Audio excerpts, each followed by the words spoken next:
Welcome you to the Field of 68 After Dark, tipping off Final Four week here on this Monday night, March the 27th, 2023. I'm John Fanta, and we are so excited to bring you wall-to-wall coverage this week. It will transition to Houston, the home of the Final Four, beginning on Wednesday evening. And these guys will be with us. Matt McCall is here. Randolph Childress is here. Our producer, Dagan Hughes. And fellas, let's get it rolling. Here we go. A year ago, we were doing this show, Randolph Childress. I remember starting the Final Four week with you, and Yep. we had no shortage of the big brand buzz. We had Kansas, Villanova, North Carolina, and Duke. And as we sit here tonight, Florida Atlantic University, San Diego State University, the University of Connecticut, and Miami, they are our Final Four. So I ask you this right off the top, RC. Your reaction to this Final Four is what? I'm happy for it. I really am. I'm happy for it. I'm not one of these guys that say I'm not any less excited than I was this one than as I was last year. Now, for the casual fan, they probably are. But, I mean, they're probably a little disappointed thinking that, with the Florida Blue Bloods we had a year ago. But I'm perfectly happy with it. Everyone's here deserving of it, and all four have a legitimate shot at winning this thing. So I'm happy for all four schools involved, and it wouldn't, I wouldn't, turn my nose down to a quote unquote mid-major winning the national championship. I think we're at these times right now. Yeah, I'm with RC. I mean, I think this is the parity in college basketball. I think this was this year. Like, there was no clear-cut number one team in the country, throughout the course of the season, even going back to November and December. I mean, think about how many different number one teams in the country we had. And this was the path that we were going down, and we could see it, we could feel it. And that's where we're at. And that's why this tournament this year has been so much fun to watch. And, you look at these teams that have made it to this point, and even going into Houston, you can say UConn's the favorite, but man, it's hard to even say that. You don't know what's going to transpire in these games and who's going to play the best. I mean, I thought the article that Matt Norlander wrote today too, about Dusty May and his rise in Florida Atlantic, the guy almost backed out of the job, and now he's sitting here in the Final Four at a place that doesn't have the resources that these other schools have, and that's what makes this tournament the best. Is it doesn't matter that throw those things out. The team that performs and plays the best, and is the most unselfish and plays the hardest, is going to win this tournament, and that's where we're sitting right now. It's unbelievable.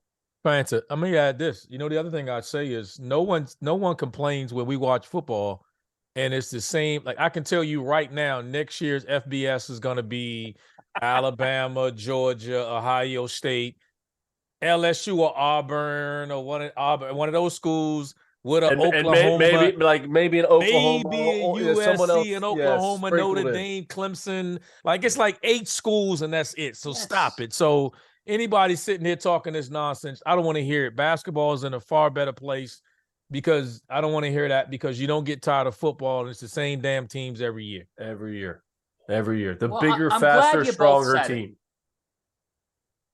I'm glad you both said it off the top, because I'll extend it right now. The last 4 Final Fours, okay? That's 16 teams.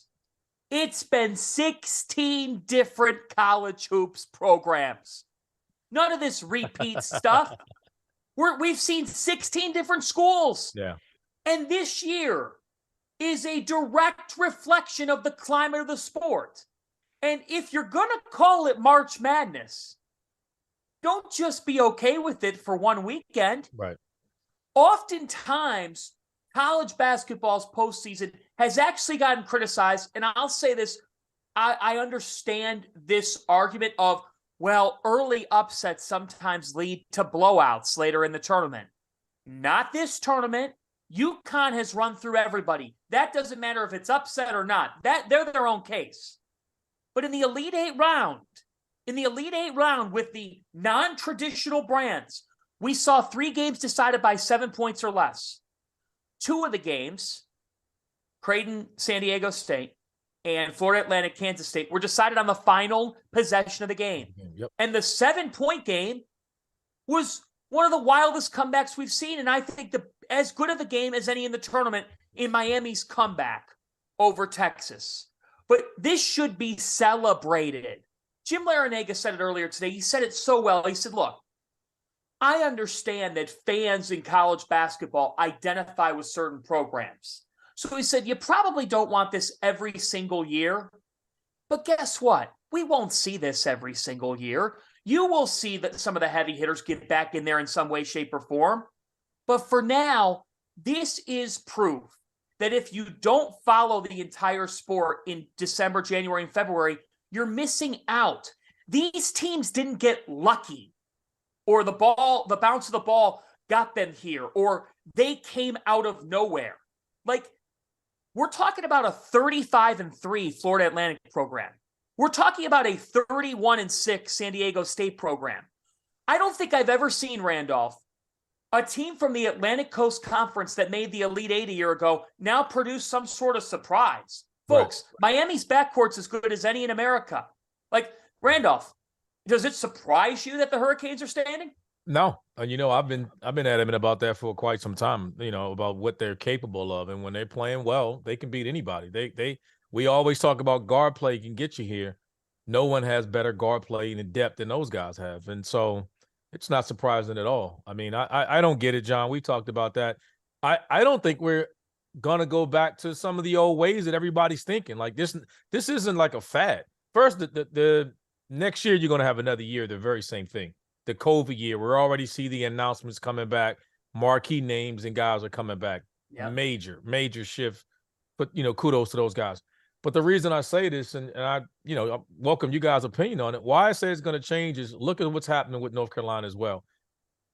Matt, years ago, for so many years, guys would go to those blue bloods and go to those schools and just sit and wait their turn. Those days are over. They're not doing that anymore. They're not going to your blue bloods just to say, hey, I'm happy to be here and I'm going to wait my turn. Those guys are going somewhere and they're going to, mid-major schools and they're playing. And I don't think you're ever going to get that quality of depth that some of these high major programs that you're accustomed to if you're an older fan. Them days are long gone and they're not coming back. RC, I couldn't agree more. I mean, here's the thing too. The transfer portal now is popular.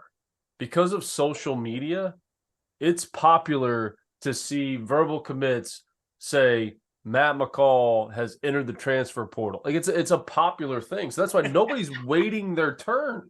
Like nobody's, hey, I'm going here. I'm going to sit out. I'm going to develop. I'm going to grow. I'm going to get better. Like I even look back at in 2014 on the Final Four run that we had at Florida that we lost to UConn. Like a lot of those guys that were seniors and they were older, they waited their turn. They're not doing that anymore. Casey Prather waited his turn. He waited. Nobody's doing that because now it's popular to go in the portal. It's popular. And now guys are doing it 2 and 3 times. And, what can I get? What can I get? What can I gain from this? And the clock hits 0 for these coaches. And Fanta, you in the group chat, you sent Greg McDermott's message, and I thought that was an unbelievable message. And then, in his locker room after that game, but man, there's nothing fun about it for coaches right now. Once it hits 0, once it's over, man, it's especially from now or when your season ended March 1st, whenever it may be, from now until middle of May. Is miserable because you don't know. And you can have a guy that you think's bought in that, man, when you get that text message, hey, coach, can we meet? That's it. And Matt, you don't even get that. They don't have to talk to you. There's one phone call, one text. I've known programs where the compliance officer called the coach and say, hey, so-and-so John Fanta just called in and said he wanted to put it, in the transfer portal. Like, you don't even have to meet anymore. You just can say, hey, I'm gone. Yeah. It's popular. What needs to change there? It's not. It can't. That genie, that's out the bottle. That genie's out the bottle. It's not going to change. And I think the other thing the most underrated thing that's added to this is you have now allowed agents in locker rooms. And that's a game changer. You're allowing age, because now people talk about, the conversation we're talking about, it's legal now. They're already in your locker room. So there's nothing for me to say, hey, John, I'm already calling around. I've already have established relationships with other programs, other coaches. So it's already done. It's already in play. So you're damn right. There's communication behind the scenes with everybody else, because they got representation now, and that representation is gonna find them money. It makes them money. It's just it's a no brainer. It's gonna happen. So you're kidding yourselves if you don't believe that to be the case. Here's my question to you. I'll start with you, Coach. Do you believe that any of these four can hoist the trophy a week from tonight? What do you mean, do I believe? It's going to happen. Yes. You're darn right, I believe. I'm saying that anybody has a case here. Or do you think this is UConn's to lose? Oh, no. I mean, I think UConn's played the best up to this point in time. But again, this has been a crazy tournament with unbelievable storylines. UConn's a clear-cut favorite, and as they should be with what they've done and how they've played. They should be. But now, once we get to Houston, it's anybody's game. It really is. And they've got to perform at the level that we performed. And, man, the comeback that Miami had the other night, you look at what Miller did in that game. I mean, he was at George Mason early in his career. You could see how talented he was and how good of a player he was. But to perform the way he did in that game and the comeback that they had, and what a great story for UConn's they got to show up. I mean, this is not just they're going to knock, and everyone's going to tell them how great they are, and this is going to be easy, and they're going to get there, and this is their national championship, and they're going to put one of those banners and floorboards up on the wall in that unbelievable practice facility. Like, no, they've got to block all that noise out and stay focused. Because, yes, do I think that, and everyone knows it, yeah, they are the favorite, but this is not going to be no cakewalk. I mean, it's not. And they've got to, that game versus Miami, they've got to perform. They've got to block out all these distractions of, hey, you guys are the national champions. Don't worry, nobody can beat them. I'll say this. I'll add this to you. I feel like I can make the argument that Miami's had a better run. And what I mean by that is they're four opponents. We got Drake, Indiana, and everyone had Drake beating them. Everybody had them. That was the popular upset, and they were down, right?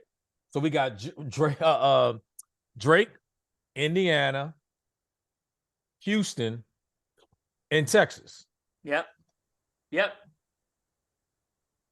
Right, and considering they were picked to be an upset, don't get me wrong. I mean, UConn's had a great run, right? But I wasn't surprised they beat Iona.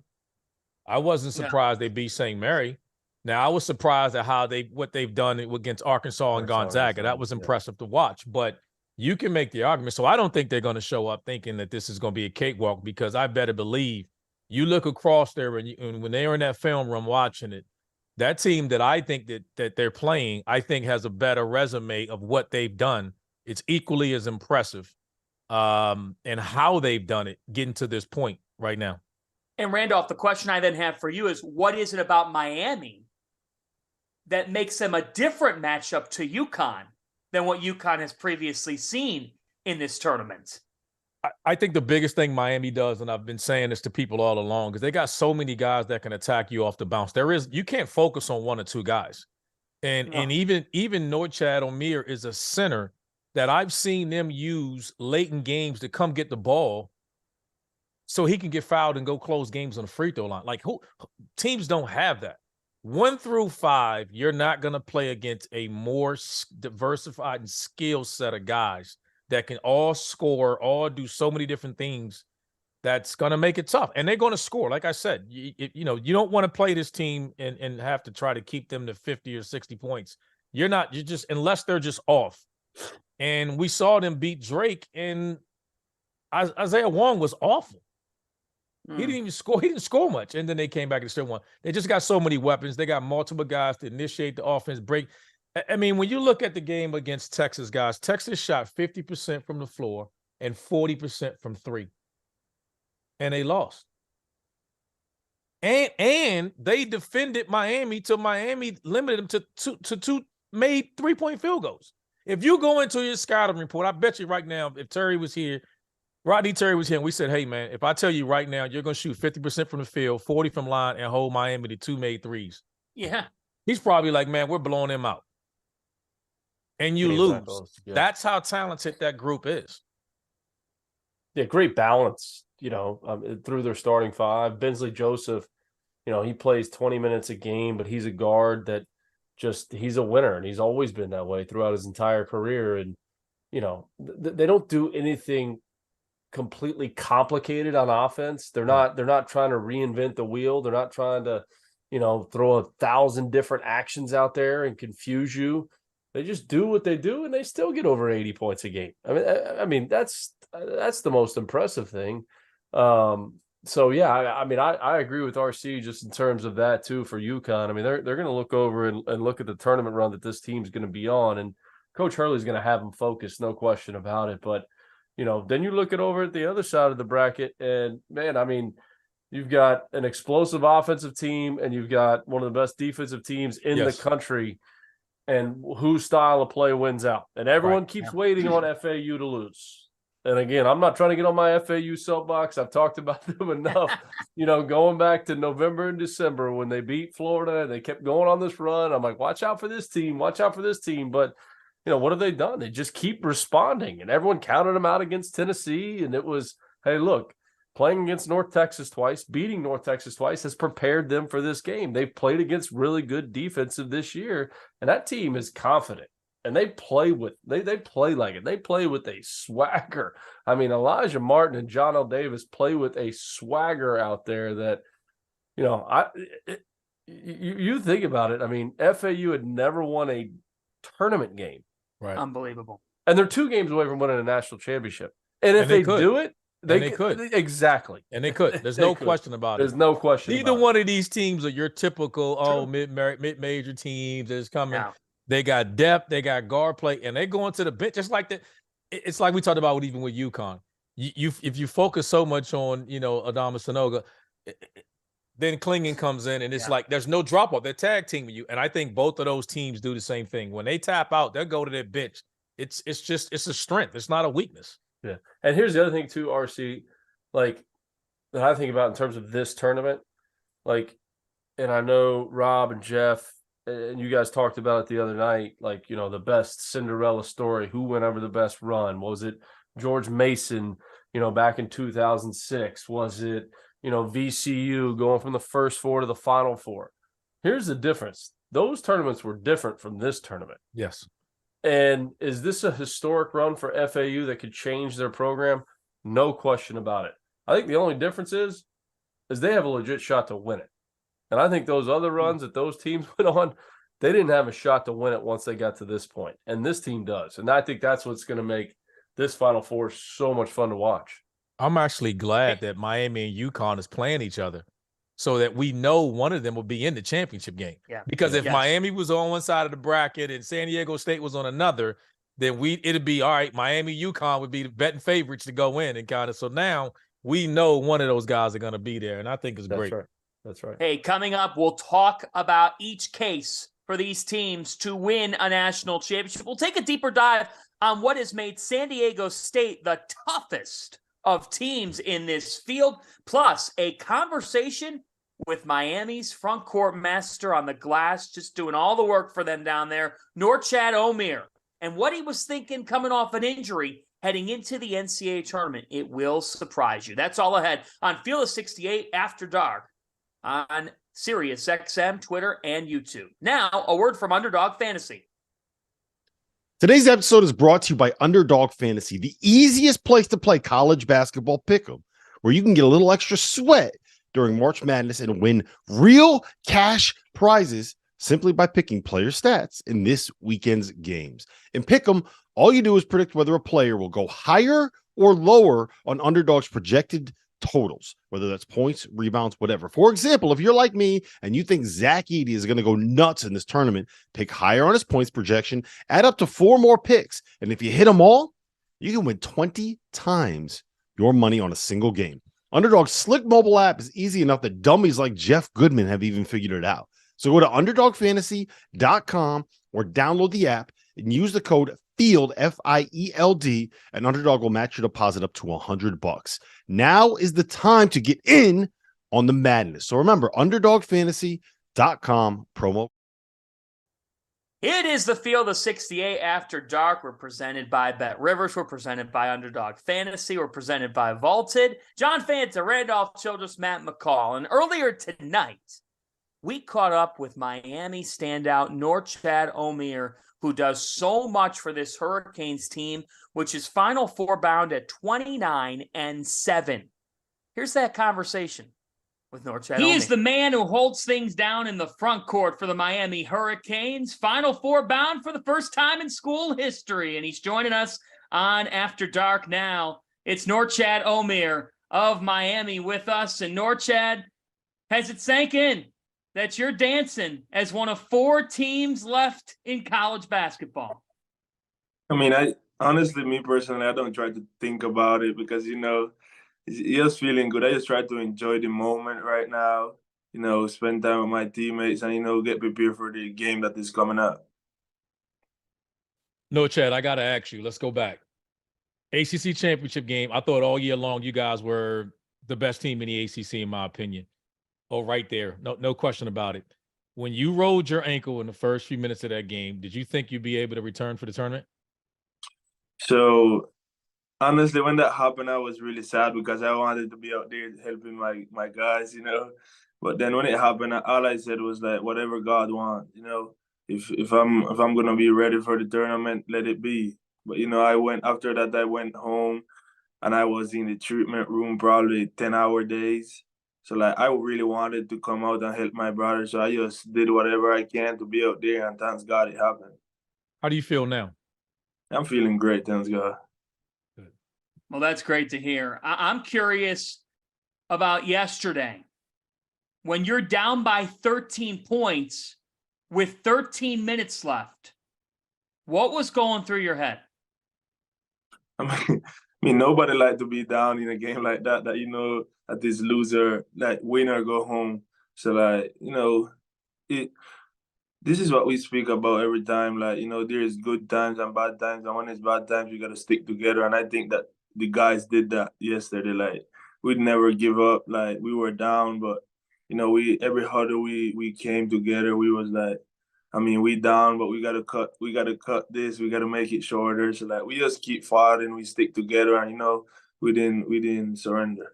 As much as you're down in the game, watching that game, you guys were shooting well over 50%. In fact, at one point, over 60% from the floor.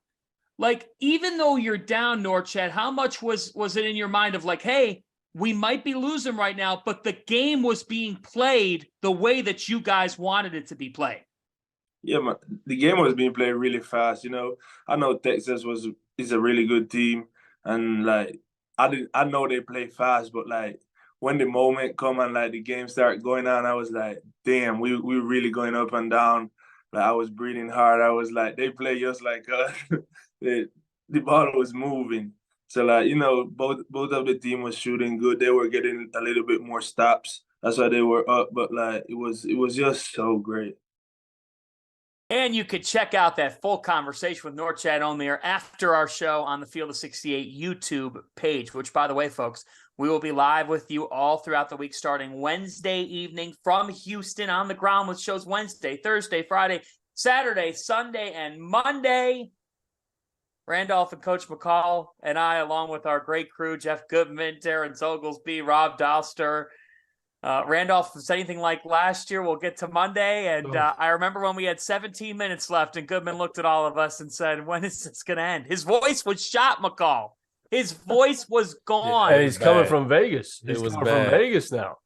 I felt like Rob's voice the other night was a little bit shot on the show coming from Vegas. Yeah, I thought his voice was getting a little bit raspy.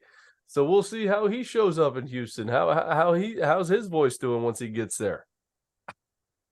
He'll struggle through the weekend. By the weekend time, he'll be struggling. Rob he'll be hurting on the weekend. Let's make no qualms about it. Rob is about to be insufferable this week because you know who's in the Final Four. Listen, I sat beside him at the Big East tournament, and he whooped my ass. I mean, his people just jump and they hit you and stuff. Everything that happened, I'm like, yo. Calm down, man. I'm like, Calm man, let down. me go Act walk, like you've been here to the concession stand and get me something to drink or something. Man. This dude has beat me up. Unbelievable. Hey, we were just talking while we were listening to that Norchad Omier conversation about Jim Larinaga. I mean, here this guy is at the age of 73, Elite Eight last year, a Final Four this year, 17 years ago to the day that he does it with George Mason. What does that tell you about his evolution? And he gets his shot at Miami, and he's made the absolute most of it. And it hasn't come without obstacles that prove to be unnecessary and out of bounds. But still, it's come with hurdles. Randolph, what have you made of Coach Larinaga and what he's been able to do with the Miami Hurricanes? Well, it's impressive, one, because he's a hell of a coach, and two, Miami was considered, just football, and they didn't get great crowds even with basketball at a certain point, and he's gotten that thing going. He's overcome the FBI sting, and people don't realize that program was rolling. I mean, they were rolling along, and then when FBI incident came along, they struggled. I think it cost them as much as anybody of those programs of where they were. If you go back and look at where they were at the time, I don't know if anybody struggled or fell off more than Miami did. And then that team they're right back there. And credit to Coach L, man. He's one of the good guys in the business, really good guy, and I'm just happy for him. I mean, I know people talk about the league in itself, but I'm really happy for him. He's a really good guy. Yeah, he's the best. I mean, when you sat next to him recruiting, didn't matter if you had a University of Florida polo on, Chattanooga, UMass, FAU, whatever it was, the stops that I've been along the way, he would just talk your ear off, and he'd pick your brain and just want to talk hoops, tell his story, and it's just so impressive. And that's, like RC said, he's one of the good guys in this business. Here's the other thing, too, about Miami. Everyone knocks the transfer portal and how much it's changed college basketball. He's been taking transfers since he's been at Miami, and taking good transfers. And it's always been kind of the staple of their program and a reason they've been able to be so successful. Now obviously they don't have to sit out, but you look at a guy like Jordan Miller who transferred in from George Mason. I mean, he is what a year he's having, what a performance he had the other night. But he's Coach L, since he's been at Miami, that's what he's done. He's taken transfers and they've had a lot of success. And like, Fanta, you said, overcome obstacles. The whole FBI deal, the fact that Coach L's still doing it at 73 years old and doing it at this level and having fun. I mean, you look at the celebrations in a locker room, like that stuff's not fake. That's not an act. That's Coach L having fun. And that's what makes him great. He is just a ball coach that, you look at just South Florida in terms of basketball in general. And I don't think, probably LeBron James coming to the Heat was the most fun, that's the most exciting basketball in South Florida has been. And now you got two programs in the Final Four. And oh, by the way, another one just won a national championship in Division II in Nova Southeastern. So, man, South Florida basketball, forget the Heat right now. It's rolling. Forget the Heat. He said this today at his media availability, and it struck me. He goes, look, we've picked up transfers. He said, we were one of only 9. There's 363 programs in college basketball. He said, we were one of only 9 that didn't have a kid transfer out last year. How about that? He's really gotten a mix of players that's just worked. And that really did strike me, Randolph Childress. Hey, man, it's hard to leave Miami. That's true too. I don't care how old you are. If you're 17 or 73, brother, it's hard to leave Miami. I got to have a hell of a lot of reasons to get out of Miami, boy. You got that bag better be serious. That's great. And to me, and I'm curious to get both your thoughts. Like all throughout yesterday's game, even when Texas goes up 13, I'm like, man, Texas is shooting the crap out of the ball. I mean, they could not miss for a period of time. And you're sitting there saying, is this going to be the whole game, which it could have been? Or at any point, are they going to show a lull? Because I'll tell you what, it's one of the rare times where a team was leading by 13 and they weren't playing their style of game.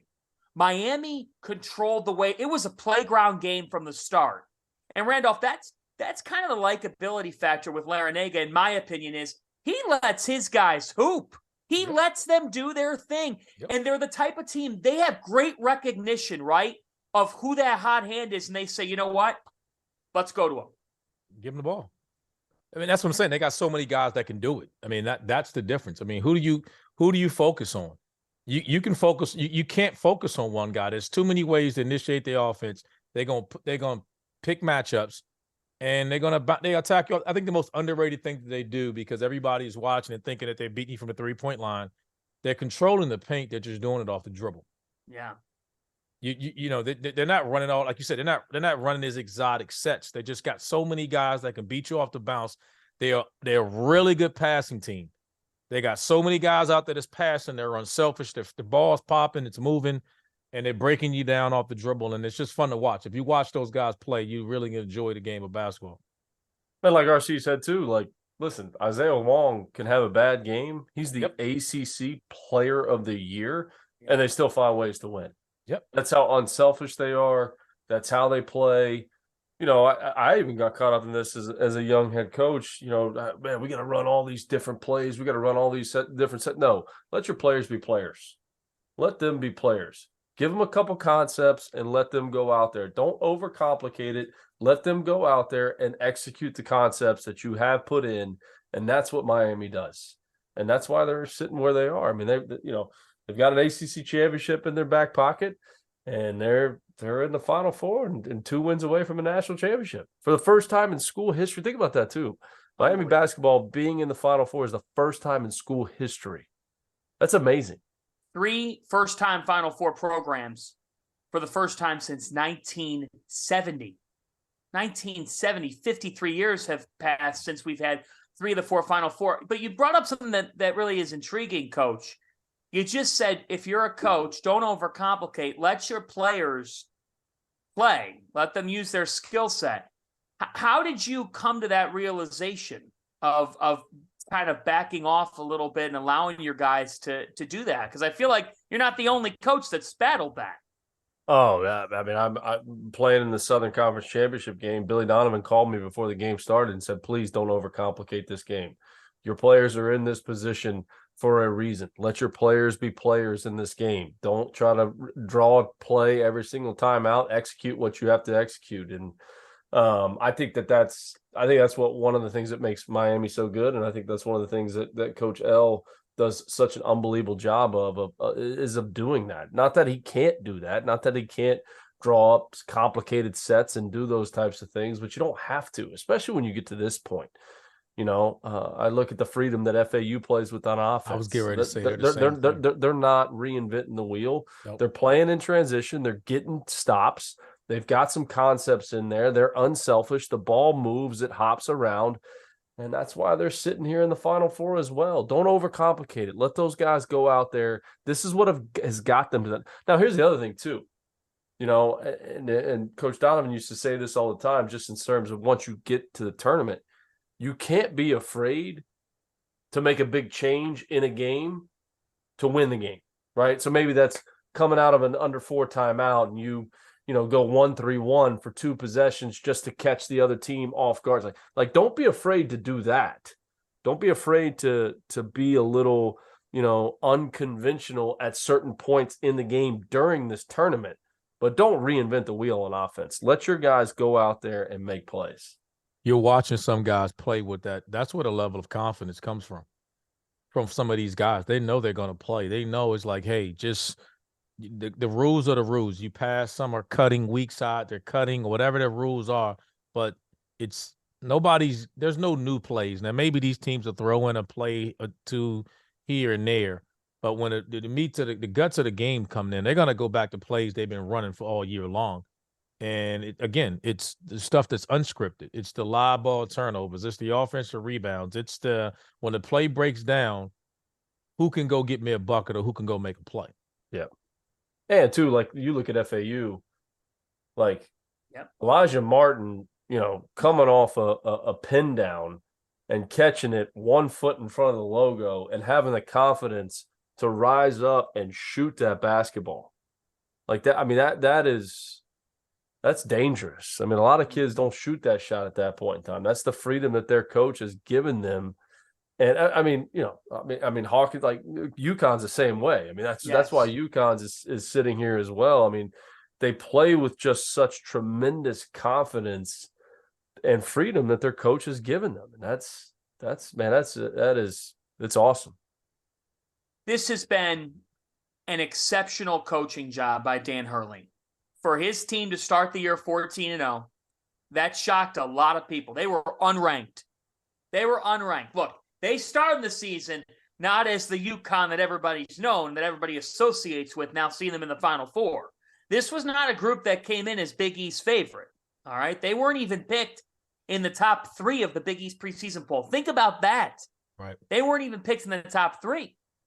But what he has done, Randolph, is figure out certain things. When they went through the lull in Big East play, Andre Jackson was going through the lull. That is no more. I thought it was very candid from Hurley on Saturday night. He goes, yeah, that stuff where they try to play off Jackson and make him shoot, we figured that out. We fixed that by positionally putting him in advantageous spots.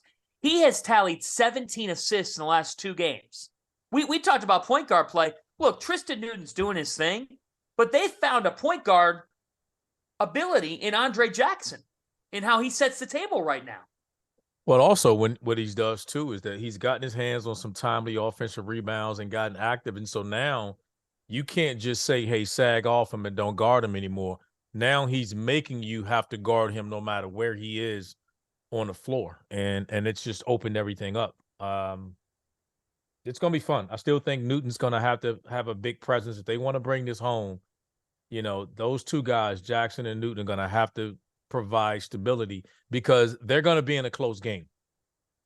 And if there's one knock that we have or one concern that we have against UConn all year long, it's been, all right, are we going to get consistency from the point guard spot?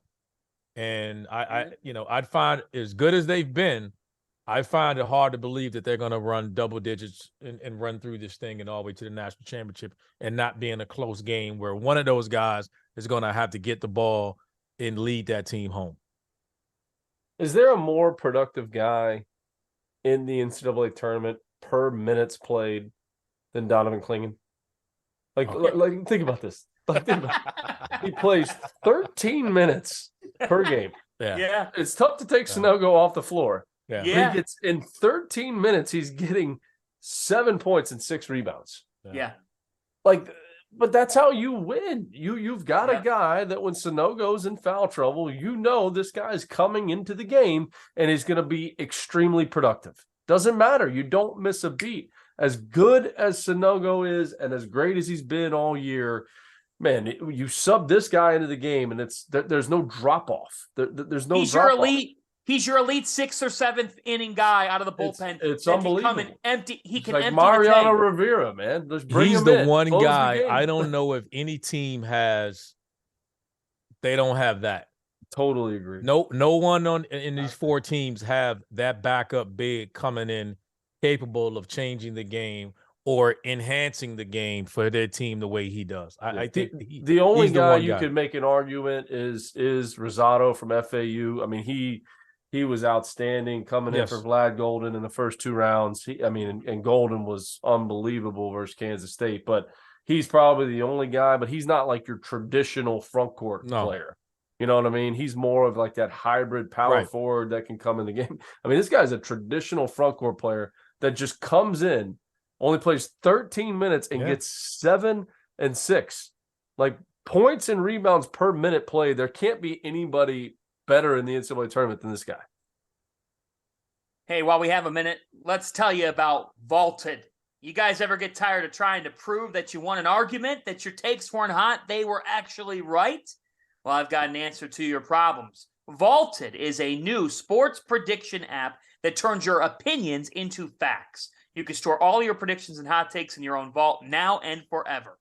Challenge your friends. Keep track of the results and prove you are, in fact, the smartest. Vaulted will also be releasing more than 50 pools in the next 3 months. So download the app at the link below, sign up for your 3-month trial, and store your predictions now and forever. Field 68 After Dark. If you're in the YouTube chat, feel free to send in questions. Producer Dagan will have them in the afters. I'm John Fanta. Coach McCall is here. Randolph Childress is here. We're presented by Bet Rivers as always. So let's jump into FAU a little bit. Before we talk about the headliner that Dusty May had in his post-game press conference, Coach McCall, you've talked quite a bit about this FAU team, 35-3. It is nothing short of an amazing story. Why has this team gotten to a Final Four? Unselfishness, sacrifice. Michael Forrest, lone senior on the team, willingness to come off the bench. At one point in time this season, Elijah Martin and John L. Davis were both coming off the bench. They're two best players. Nobody's ever complained. And I've been around the program a bunch. I was at practice early in September and October, just watching them. And you could just see that there was something special there. They beat Florida, and the next game they played a dangerous Bryant team, and everyone was – and this is before people were coming to the games at FAU too. I mean, they're playing – and this is a lot of talk in terms of FAU. They're playing in a glorified high school gym. I mean, there's gyms down here in South Florida, high school gyms that are better than their arena. 2,900 people, an outdated scoreboard. I mean, all different things that you saw Dusty May highlight in that article that Matt Norlander wrote. And it didn't matter. They responded. They played that Bryant game after beating Florida, and they responded. They kept responding all year long. And when you can get that kind of momentum, when you can beat a University of Florida, and now all of a sudden there's belief in your play. You beat University of Florida with Michael Forrest coming off the bench. At Florida. He buys into his role now, and everyone sees the senior buying into coming off the bench. And now, man, I better buy in too. And there's so many different weapons on that team. Nick Boyd makes the shot, makes the layup, to beat Memphis. I thought the two transition defensive clips, that clip versus Memphis, where they all sprinted back and everybody loaded to the ball, and it was 5 guys versus the ball, and John L. Davis ends up blocking the shot. That was textbook. That was textbook transition defense. Nobody celebrated. No one was high-fiving. They knew it was on to the next possession. Very similar in the Kansas State game with how they guarded that last possession, right? I mean, to foul or not foul, up 3. It's the biggest question in every single coach's mind. Trust your players, let them go out. They executed that possession. They've been top 50 in offense all year long. They've been top 50 in defense all year long. They're unselfish. They sacrifice. Look at their staff. Their staff is so connected.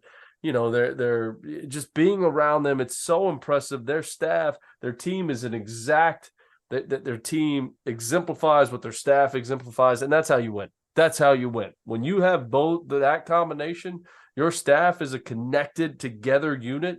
Your team's going to be a connected together unit. That's why they're sitting here in the Final Four. Not to mention they have talent and they have good players. Right. It's true. And they're 11-1. Florida Atlantic is 11-1 in games decided by 5 points or less. Fanta, they haven't lost since February 16th. It's unbelievable. And that was a 2-possession loss at Middle Tennessee, who's a good team. They haven't lost since February 16th. It's crazy. I mean, and it doesn't have to be John L. Davis. As much as he can be that guy, I look at what this past week brought. He was steady, but he didn't shoot the ball great against Tennessee. He went 3 for 9 from the floor. He went 0 for 3 from beyond the arc. That's what makes him so good, John. I mean, Yes. Fanta is that it's just different guy. Like you said, the unselfishness of the group. It's just a different guy. I mean, Golden's the only guy that started every game for this team all year long. There's just interchangeable.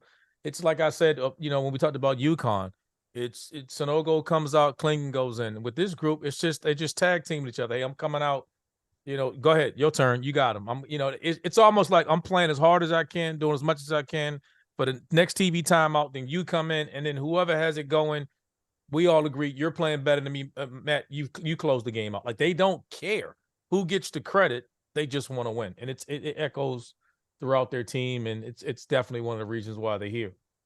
No question. I mean, even like a guy like Greenlee, the transfer from Minnesota, who's a Florida kid, played at the Rock in Gainesville. He makes big shots, timely shots. Not all the time, like, does he get the quote-unquote credit or, he's the guy that they're interviewing after the game, but he makes plays. Think about Jalen Gaffney, too, the transfer from UConn. Right. At one point in time, it's funny you say that. I thought the biggest thing in the Kansas State game, and I was watching the game, where I got concerned with, and I felt like, all right, Florida Atlantic's going to win this game, was when you go down the stretch, Kansas started saying, hey, we got to put this ball in, what's the guard? I can't think of his name now. Point guard. Marquise Noel. Every time down, he had to make the play or the shot. Right. But FAU, it was just popping. It was just it was all right. One time it was just Greenlee hits a shot. But everybody, it was a different guy. It was just the offense was generating their offense. Yes. And I'm watching it just from a style. Like, it wasn't just like, hey, we got to get a ball to Marquise Noel. Marquise, we're gonna run this ball screen, see if they switch it, go make a play. They just kept and stayed within their system, and the ball popped, and it was just a different guy. And that's tough to deal with when you're in a game, let alone an overtime game or anything like that. I mean, Marquise Noel played his ass off when he wore down, and this team just got so many different guys. And Brandon Weatherspoon hit the shot in the game. How about that? And he's 8th on their scoring chart. Yeah, nobody talks about him. Nobody talks about him. And to the people out there who are saying, well, now they got to face grown men in San Diego State. I'm sorry. They've already faced grown men. They've already done that. How much respect did Kansas State garner in this tournament? How about Tennessee? Tennessee punked Duke. They were tougher than Duke and beat Duke soundly. Yeah. So Florida Atlantic, I will say this about them, and this might be an unpopular take. Enough with calling them a Cinderella. This team's won 35 out of 38 games. 35. They're just a damn good basketball team. Damn great basketball team. They don't need no slipper in Houston. They don't. I would just ask the people in Boca Raton, you're playing at 609. I got a tweet on Saturday night saying, hey, I'm just telling you how it is.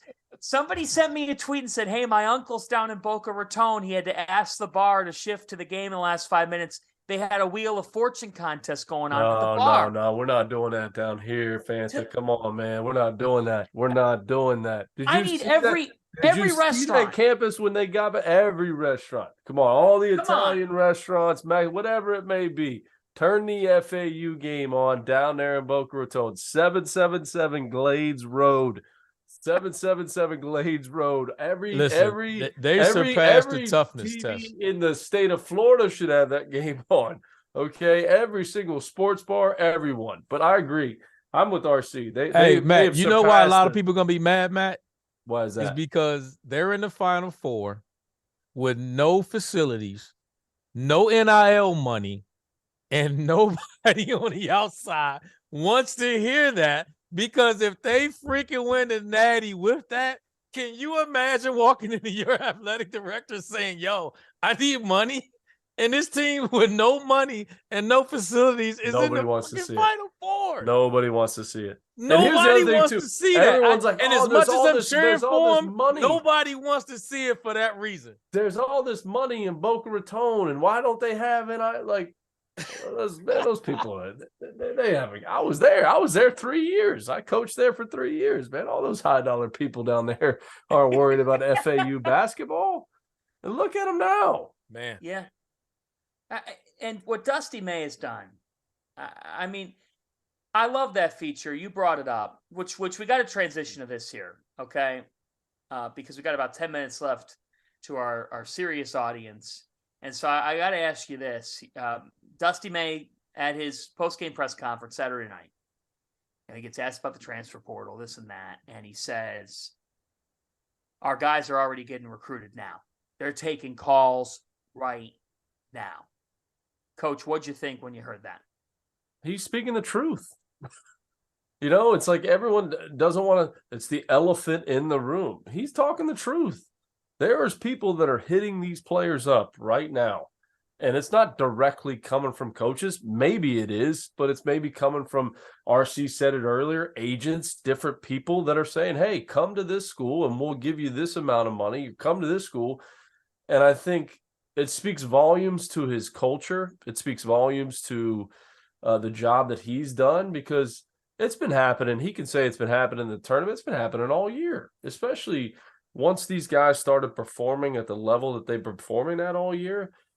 Other schools are trying to poach him for money, and he's just talking the truth. That's reality. Nobody wants to talk about reality anymore. That is reality. That is what's going on. And I think for them to be able to even block that out and still play the game at the way that they played and be as unselfish as they are and be in the Final Four, it speaks volume just to what he's created and the culture that he's created. Now, is he going to have to deal with it once the clock hits zero? No question about it. Every coach does, but he's speaking the truth. And I don't know what the answer is in terms of trying to fix that, or, rules, regulation, whatever it may be. I have no idea, but he's just speaking the truth. And I just think, again, that's a credit to him to be able to be open and honest in that situation, and a credit to his culture in terms of they've been able to block that out and stay focused and put themselves in the Final Four. It's the times we're in now. I mean, we can say what we want. It's not changing. It's not going anywhere. It's no different. And on top of that, you got to go portaling. You got to get in the portal and recruit. You got to host visits. You got to still recruit. You can't sit here and, you're not afforded the opportunity to say, hey, I want to wait. It's just, that's the one thing about this point that's going on right now is you got to grind. You got to still recruit as you're navigating this and thinking about next year. So it's coaching, and, you're at this moment, but you still got to say, hey, you got other schools and, that's done. Their attention is on recruiting. And now when you're winning, you got to master both. So like you said, it's just a credit to these coaches and staff to keep their guys focused on that. But they're in the locker room, guys, the runners, the agents, the support staff. They're getting the people, whomever they are, but it's just part of the process now. Get used to it. All right, we're going to do rapid fire here to close out our hour before the afters. So I've set the clock about 2 minutes and change. Big portal news here today. Most notably, Caleb Love entering the transfer portal from North Carolina. Severe Wheeler entering the transfer portal from Kentucky. And so he's on track. He'll have to sit out because this will be his third school. Randolph, Childress, which transfer case, said 2 minutes on the clock, which transfer case to you is more interesting? I think it's Caleb Love. I think he'll go somewhere high major. He's had obviously a level of success and rightfully so. He spearheaded that charge last year. I expect him to be at another high major school where I think Severe Wheeler will probably drop a notch unless he goes to more of a pressing up and down style. I think that just suits him. If not, I think he'll drop down a level. I'm with RC. I think the story is Caleb Love. There was something missing there this year. You could see there was a level of disconnect. Maybe this helps Hubert Davis in North Carolina going forward. Kind of, there was just something that didn't sit well in that entire situation. You could see it.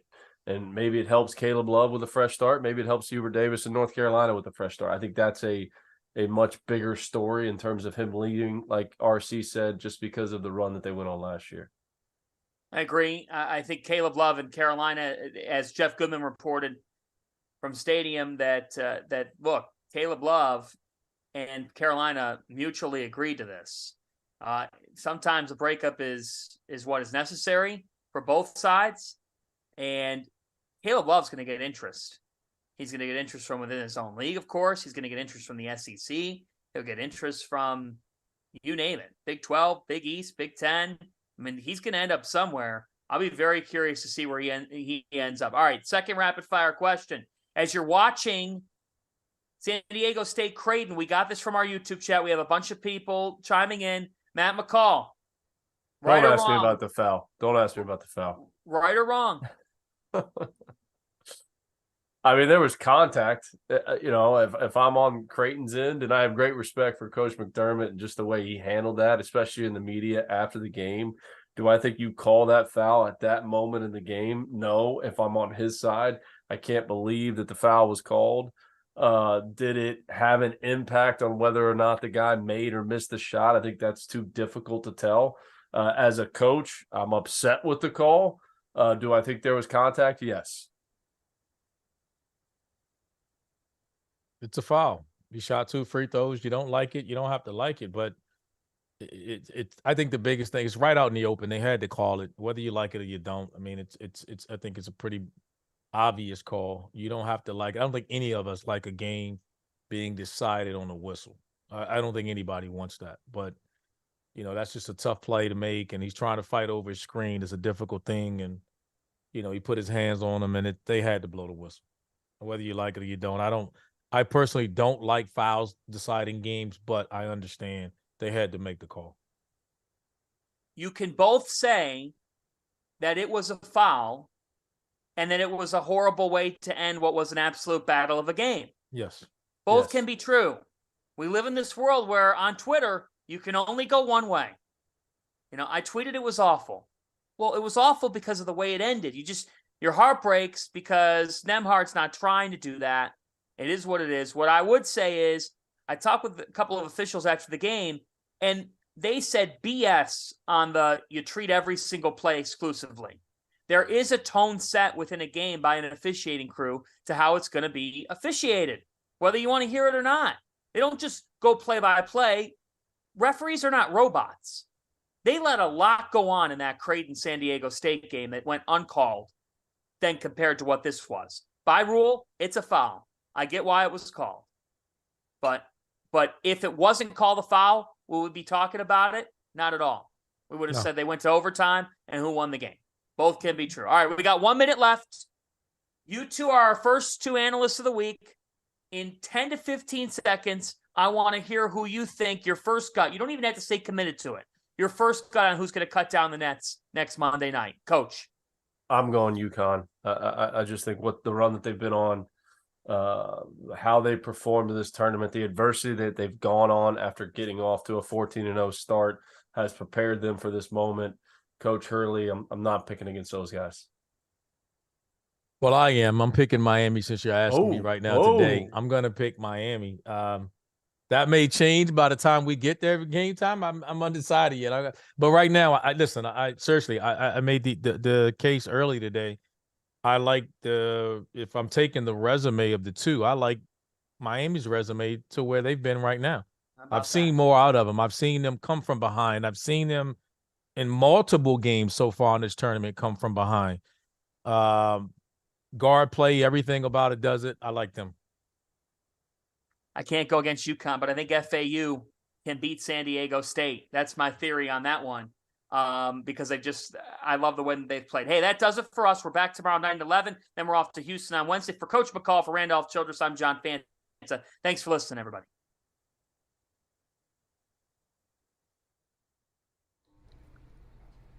It's time for the afters. Dagan Hughes. Good evening, Dagan. What do you have? Hello, gentlemen. Hello. We didn't get Dagan's pick. Yeah, who do you think, Dagan? Who you got? You guys are really gonna make me say this? I don't want. Yes. I don't want this to be clipped because someone will do it. I mean, I have UConn at the moment. Yeah. I mean, it's pretty simple. I think Seton Hall's gonna disown me for saying that out loud. So Dagan, people don't randomly clip things from this show. No, they would never do such a thing. They would never. They would never. Speaking Not of here, no, never. Speaking of UConn, Jacob wants to know: is UConn the preseason #1 favorite for next year? Oh, I don't know. Who knows? We don't know that. Who knows? Yeah, we don't even know what this roster is going to look like. And it won't be the same. No, who knows? No, you can't. Yeah. That's too difficult to answer right now. Nobody knows. Fair enough. All right, let me just go back. We were talking about announcers, so there's a bunch of announcer stuff in the chat. But I do want to ask, because one thing we didn't get to on the rundown, your thoughts on Rodney Terry getting hired by Texas today. About As freaking RC time. says, yes, it's about time. Damn. Like, what else would you say? RC said it About last week. effing time. That's what What it's is supposed with to the say. interim? Yeah, like, damn. That's what you're supposed to say. You can quote that. Come on, man. That ain't no breaking news. It's about that. Why didn't he That do title it? should be about damn time. Let me ask this. Let me Why ask didn't this. he do it What during the was tournament? what was the? It was his tenure previously as a head coach. He's gotten better. He's grown. He took they won a Big 12 tournament. Like, I don't understand. What was the holdup? Were they waiting on Calipari to say no? We could have told him the Calipari was saying no a long time ago. I don't know what the holdup was. I wouldn't have cared if Cal said yes, man. Get that man a job. Like, what are we talking about here? Come on. I also don't think I don't mean to disparage here at all, but like why not go with the guy who's been committed to your school for a long time? I mean, he had a previous long stint there.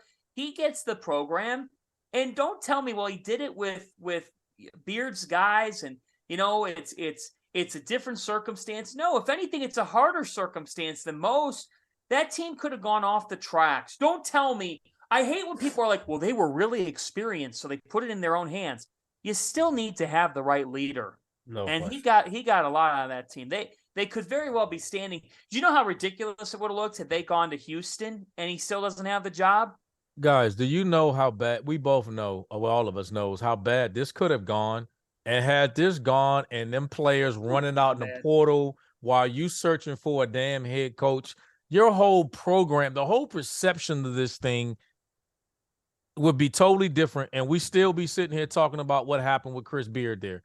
Like, you don't even think about that anymore. Guys would have just said, I'm just going to start getting ready for the draft. I'm out. Like, I'm not doing this. Yeah, totally agree. Totally agree. I don't get that. That to me, my thought process is, why didn't Chris Del Conte do it during the tournament, like before the Sweet 16? If I'm a player on that team, obviously they loved Rodney Terry, and I saw that news, I'd be ready to. Wouldn't that only help the momentum of everything happening? My problem is recruiting wise. Yes. Yeah. Yeah. Like, you putting him behind the A-ball. Man, get this over with so he can go out there and take advantage of this ride during the turn. All the kids going in the portal, people hosting visits, and you can't do anything if you're an interim coach. I'm not going to visit your campus if you're interim. I got to be honest with you, too. Watching his press conference and how emotional he was, I felt like he thought he wasn't getting the job. That's how, watching him in that press conference, I was like, man, I don't think he's getting the job. Like, I think that's why that's how I felt. I mean, maybe I'm totally wrong, but he said, I love them forever. Yeah. I was like, man, I don't think he must know something. Maybe he knows they something. Obviously never told him anything, right? And they were looking, and he's hearing like everybody else. You're trying to bury your head in the sand and say, in the sand, to stay focused on what they were doing. But come on, man. I mean, that was tough for him, I would imagine. But I actually said I hope that he take another job somewhere else. Yeah. I hope I was saying that, like, listen, if you're gonna go this long and go, I mean, I wanted it to work out, and I'm glad it did in the end, but to make him wait that long is it's ridiculous. All right. Megan, anything else? Yeah, next question from the chat. Of the 4 coaches remaining, if you had to pick one to start a program with, who are you picking? Dusty May.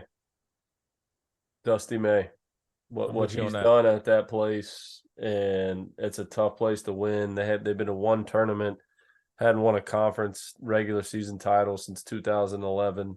I'm picking Dusty May. The way they play, he's gone portaling. He's taken junior college players. He's taken high school players. He has the good mix. He has balance, and he has culture. I'm taking him. I'll tell you who I want to play for. It'd be Dusty May or Coach L. One of those two. I would have loved to lace them up. I would have loved to lace them up and play in their systems, buddy. I'm gonna tell you that right now. No disrespect to the other programs, but man, them two right there, they let you put that thing up. I'd have fit in really good with them. I think Dusty May's got to be the answer here. I do think it's interesting. Here's the ages of the head coaches in the Final Four. 46, Dusty May. 50, Dan Hurley. 62, 63 Brian Dutcher, and 73 Jim Larinaga. Like you've got a 27-year difference between youngest and oldest coach. How about that? In this Final Four. Unbelievable. It is I'll tell you what, though, it was pretty cool. And someone tweeted it the other night, the whole Coach Hurley when he was like, better get us now. Better get us now. And to see the job that he did at Rhode Island and how he built that. And now, UConn is back and he knew it. And he knew all year that they were back too. It's hard to discredit, and I'm not trying to discredit, but that is what he did at Rhode Island when he took that program over, where the program was, and now to have UConn back at that level, and that's a different animal. It's a different animal from Rhode Island, and there's expectations. There's national championship expectations.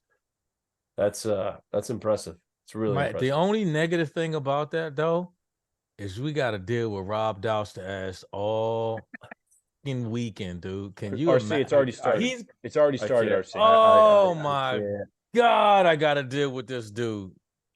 Fanta, I'm not ready for that. I'm seriously. I got to sneak a bottle. I got to go find a bottle with some cigars or something. If I got to put up with Douster, there's stipulations I got to put in this, man. You're going to walk off. I'm not ready for this. At some point, you will walk off the set to take a break.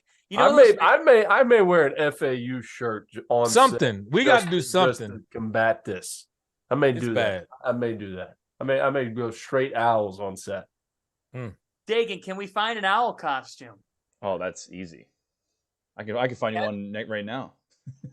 Let's get that done. Let's get that. I want Goodman in a Miami. I want a U chain. Get Big the U chain. The turnover chain.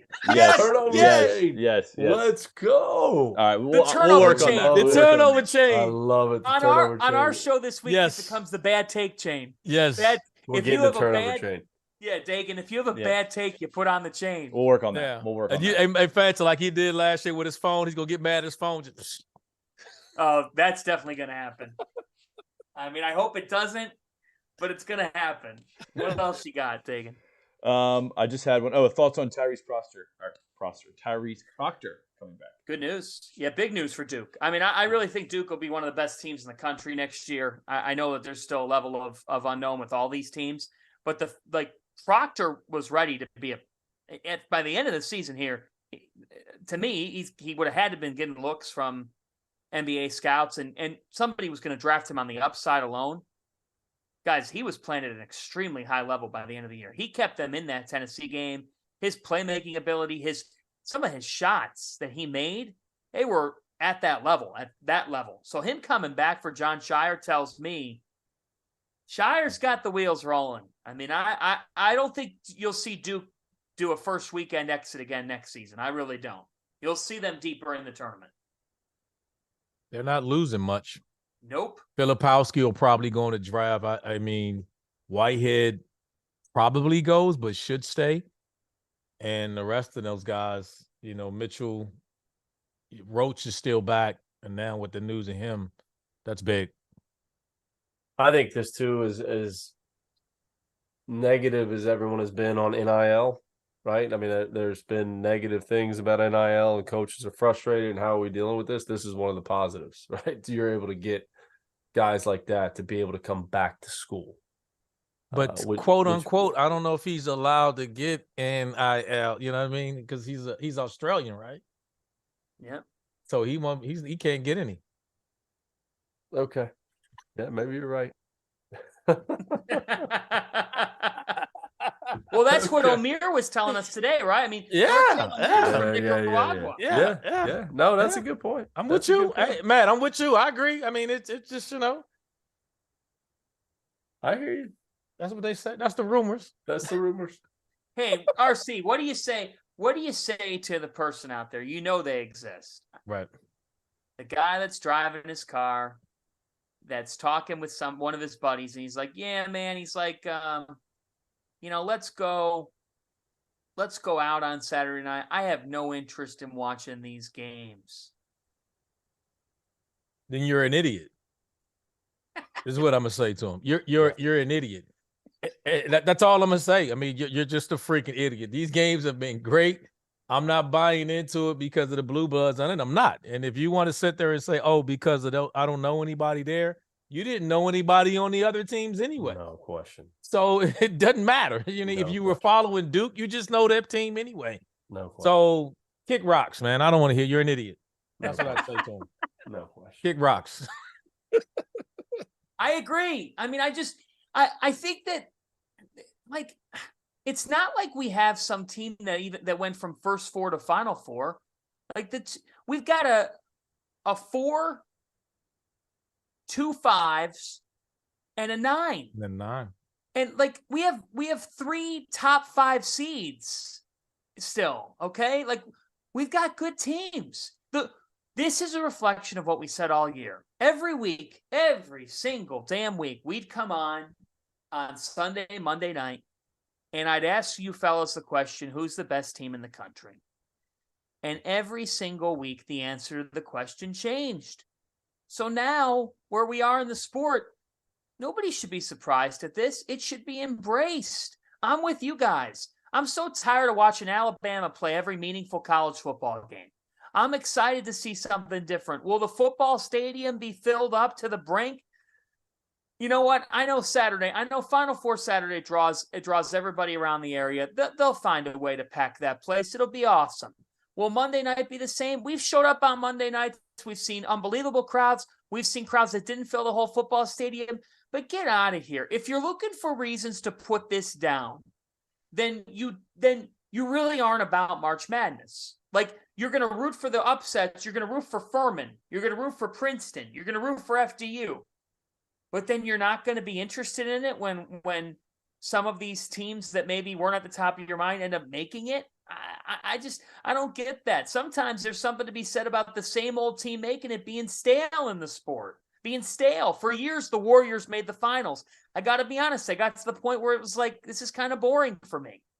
It just is. You know, I like to see something different. And for these schools, this is the best advertisement Florida Atlantic University and San Diego State University are ever going to have.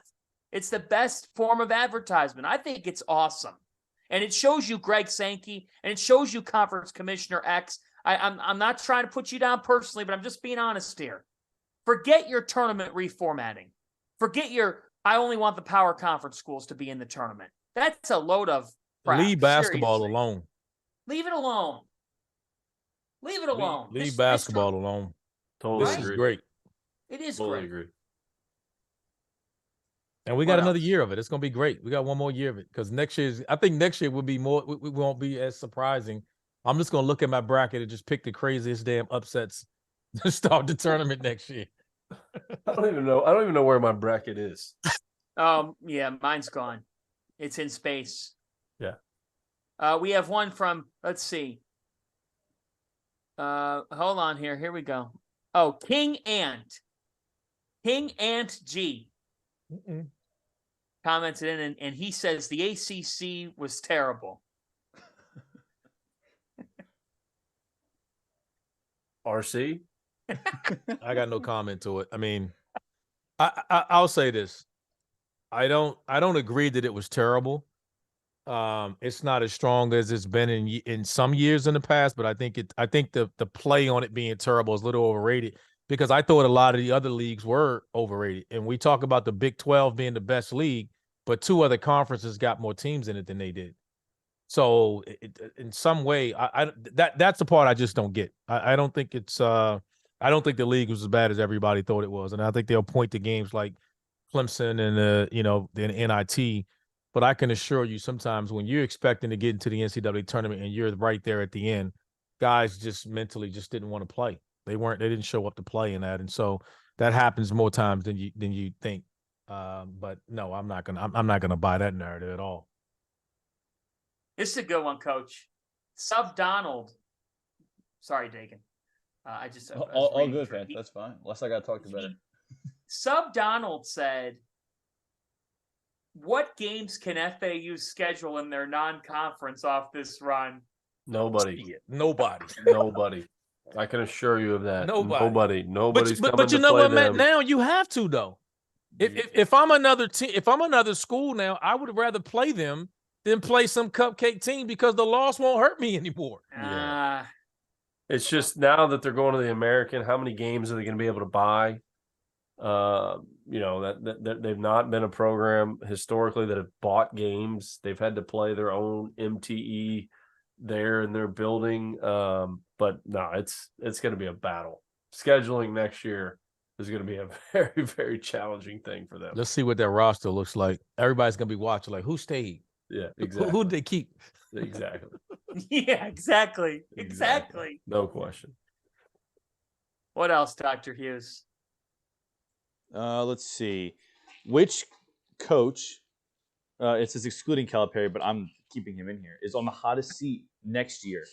I hate the hot seat. I'm such an anti-hot seat. Yeah, I won't put I'm such John. an anti.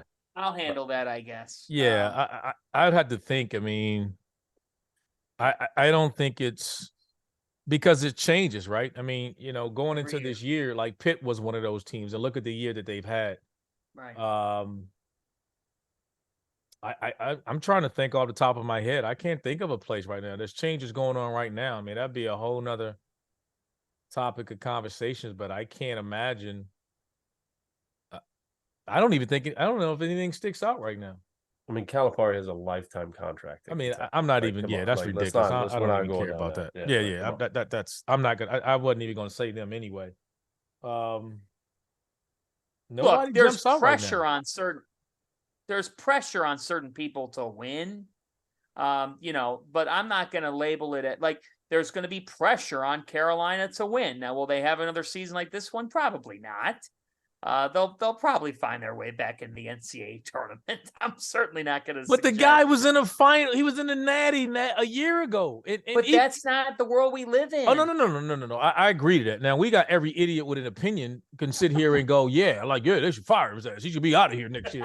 It's Carolina. He should be like every coach right now is going to sign up for a national championship run and not make the tournament the following year. Like they are. Like what are we talking about here? I'm sorry. Dagan, how many hours are we on this week? Like in and around? So we have 11 shows, 2 hours for, hold on, let me plus see. afters. Hold on, Wednesday, 2, 4 on Thursday, 4 on Friday, 4 on Sunday. So we're looking 20-some hours. Yeah. So let's call a spade a spade. At some point, it is going to be great when somebody and I know who the offenders are. When somebody drops a take that just sends you both into Mars. Oh my gosh. Yeah. Well, I can't wait. I can't wait to talk to the Goodman hot seat on one of these episodes. I'm so excited. Oh my God. I'm so excited. I better be sober. I'm so excited. I better be sober, Jeff. I'm telling you. He better not catch me after a couple of me. 20 good minutes. I already told Dagan this. I have one mandate 15 to 20 minute segment. That's on Memphis. Because I just need to. I need to see all that. Don't. I need to see all that play. No. That's what I was thinking. I can't think of anybody. You know what? The hot seat thing. I mean, Clemson. There's pressure on him to win. That we've known that. I don't think, off the top of my head right now. Now Chris Holtmann will have pressure here to bounce back next year at Ohio State. That's understandable. Michigan, same thing. I mean, he's got to be able to have a bounce back year of some sort. But honestly, there's been so much coaching changes in the last year, meaning last offseason and here now this offseason. Honestly, there's not a lot of hot seat talk because there's been so many changes now. Yeah, it's funny you mentioned that. I was sitting here trying to go down and think through some of the leagues. They're open now. I mean, and the ones it's just a matter. It's just a matter of bouncing back. I don't think it's a matter of saying exactly. You can make the case. Yeah, like Kentucky's gonna. I mean, what's a bounce back year? They're gonna make the tournament next year. They're gonna get kids. I mean, they got a good class. The only thing I can think of right now is, like I said, we talked about Clemson, and again, they just need to close the deal at the end of the year. They had a hell of a year. They just didn't finish down the stretch, and it cost them. So, they need to bounce back, of course. But I can't go into it. Like last year, we felt like there was a bunch of teams. I don't know if that's the case right now. No, honestly, I mean that Georgetown's filled. They get Cooley. To me, what's a bigger St. John's is filled. To me, the bigger topic is retirement watch. You know, like the hot seat, throw that out, like retirement watch. You know, I'm wondering more of who's like gonna, Tom Izzo, like who you know, these guys, like where are they at in their careers? How much longer are they doing it? They got to carry him out. I love him. I'm sorry. I know he's different. I know he's old school.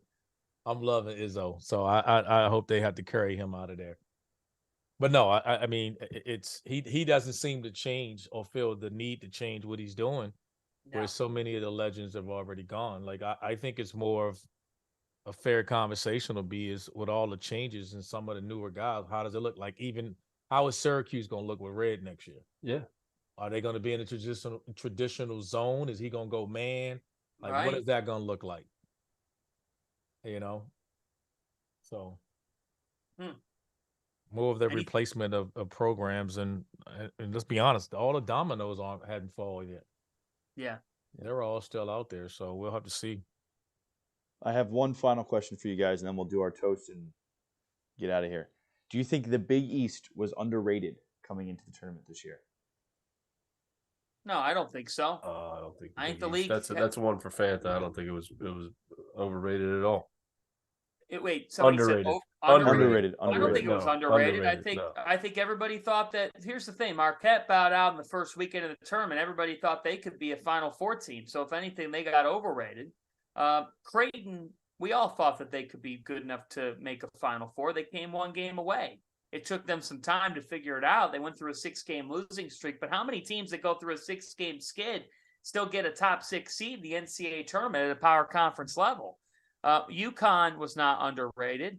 UConn, I mean, maybe they should have been up a seed line, but frankly, they lost 6 of 8 games in conference play. So they got seeded where they got seeded. Xavier wasn't underranked. In fact, Xavier was a 3 seed.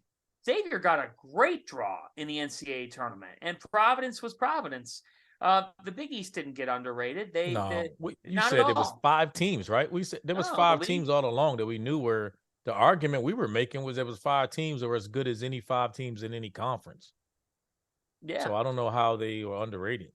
No, properly rated, and in a really good place going into next year. The Big East could have 7 teams make the NCAA tournament next year. You think Rick Pitino's going to miss it? You think Ged Cooley's going to be down at Georgetown? Like, the Big East has had the best 3 weeks of any league. The last 3 weeks. They upgraded significantly at 2 of their biggest jobs. Kim English is a quality hire at Providence.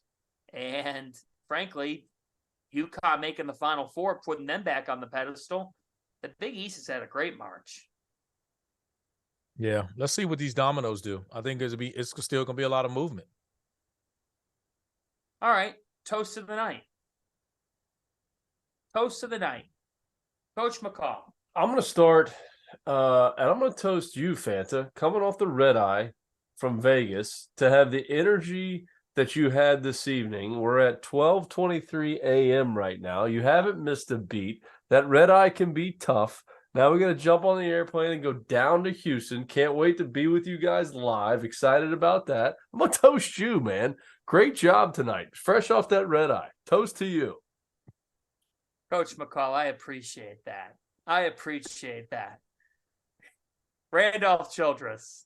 Thank you. I'm toasting to everybody for the field of 68. They got to put up with Rob shit for the next 4 or 5 days until UConn either wins it or they go down. Either way, it would be effing unbearable to be around this dude for a couple of days like this. I do not look forward to it.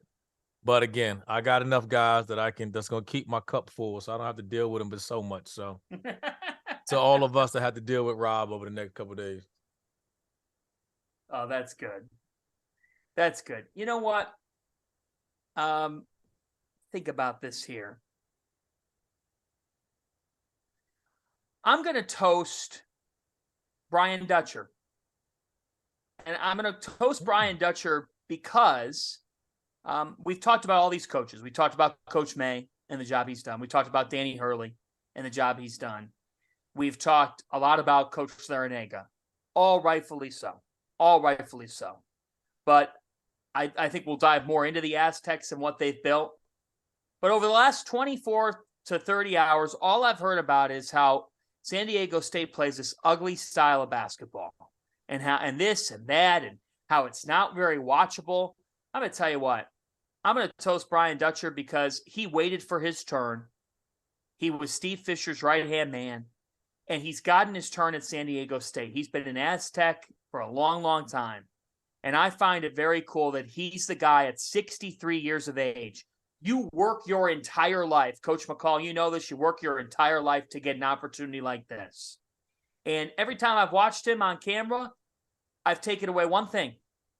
He makes it about his players. His answers are real short. He's not the most media-savvy guy, but he's just a nice, down-to-earth guy. So a toast to you, Coach Dutcher, because you're a lifer in this, and at 63, you get to live out a dream. I'm very happy for you. I got this Dunkin' Donuts, drank coffee. I don't have anything Well, that's else what's keeping you up. Yeah, that's why you're up. That's why. Yeah, that really should have been the toast. Yeah, there you go. That and a toast to Dagan Hughes and Trevor Valise, but Dagan all weekend in Vegas. I don't know how he did it, but he just does it and forges on. And Dagan, cheers to you, because frankly, you're going to need it. Thanks, Fanta. I appreciate that. I also don't know how I do it. If you want my Hey, Houston's gonna be easy for you, man. Hanging out in Vegas all week, man. I know you didn't sleep there.